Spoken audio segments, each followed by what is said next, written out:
Capítulo 1 Encontro inesperado. O vento brincava com as folhas secas das árvores, quando Evelina Serpa, a senhora Serpa, decidiu sentar-se no banco que, ali mesmo, parecia convidá-la ao repouso. Na praça ajardinada, o silêncio da tarde morna. Raros turistas na estância mineira, naquela segunda quinzena de outubro. E entre esses poucos, ali se achava ela, em companhia da governanta que ficara no hotel. Afastara do bulício caseiro, sentindo fome de solidão. Queria pensar, e por isso escondia-se sobre a tolda verdejante, contemplando as pequenas filas de azaleias desabrochadas, que timbravam em anunciar o tempo de primavera. Acomodada rente à espessa ramaria, deu asas às suas próprias reflexões. O médico amigo aconselhara-lhe revigoramento e descanso antes da cirurgia que a esperava. E, sopesando as vantagens e os riscos da operação em perspectiva, deixava que as lembranças de curta existência lhe perspassassem o cérebro. Casara-se 6 anos antes.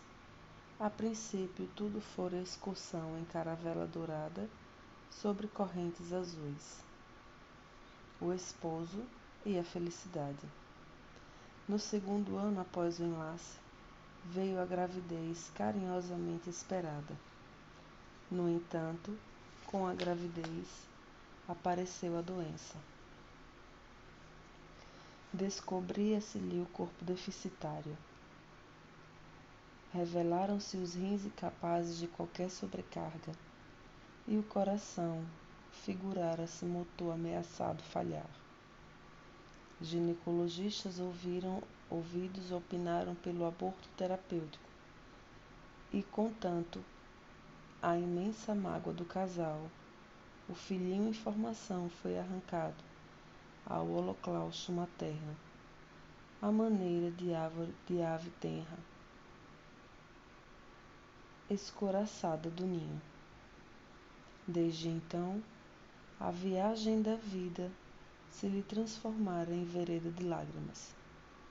Caio, o esposo com quem se metamorfoseara num simples amigo cortês, sem maior interesse afetivo, passara facilmente para o domínio de outra mulher, uma jovem solteira, cuja inteligência e vivacidade podia aquilatar através dos bilhetes que o marido esquecia no bolso, portadores de frases ardentes e beijos pintados no papel, com os lábios úmidos de carmim. O retiro e o desencanto que padecia em casa talvez fossem os retratos desencadeantes das crises terríveis de opressão que experimentava periodicamente na área cardíaca. Nessas ocasiões sofria náuseas, dores cruciantes de cabeça com sucessão de frio geral, que se faziam acompanhar por impressões de queimadura nas extremidades e aumento sensível da pressão arterial. No ápice da angústia, admitia-se prestes a morrer. Em seguida, as melhoras para cair dias depois, na mesma condição crisíaca, bastando para isso que os contratempos com o esposo se repetissem. Arruinara-se-lhes a existência, esvaindo-se as forças. Por mais de 2 anos, vagueara de consultório a consultório sondando especialistas. Finalmente a sentença unânime. Tão somente uma delicada operação cirúrgica viria a recuperá-la. No íntimo, algo lhe dizia no campo intuitivo que o problema orgânico era grave, talvez lhe impusesse a morte. Quem poderia saber? Indagava-se. Ouvia os pardais chilreantes, cujas vozes lhe serviam por música de fundo à meditação, e passou de repente a calcular quanto ao proveito da própria existência, enumerando aspirações e fracassos. Valeria furtar-se aos perigos da cirurgia que sabia difícil, para continuar doente ao lado de um homem que passara a desconsiderá-la no tálamo doméstico? Seria razoável aceitar o socorro que a ciência médica lhe oferecia, a fim de recobrar a saúde e lutar por uma nova vida, caso o marido a abandonasse de todo? Contava apenas 26 anos. Não seria justo aguardar novos caminhos para a felicidade nos campos do tempo? Embora sentisse profundas saudades do pai, que desencarnara ao tempo em que ela não passava de frágil criança, havia crescido na condição de filha única, sob a dedicação de carinhosa mãe, que por sua vez lhe dera um padrasto atencioso e amigo. Ambos, com o marido, lhe constituíam a família, o lar da retaguarda. Naquela hora, mergulhada nas virações do entardecer, mentalizava os entes queridos, o esposo, a mãezinha e o padrasto distantes. De súbito lembrou o pai morto e o filhinho morto ao nascer.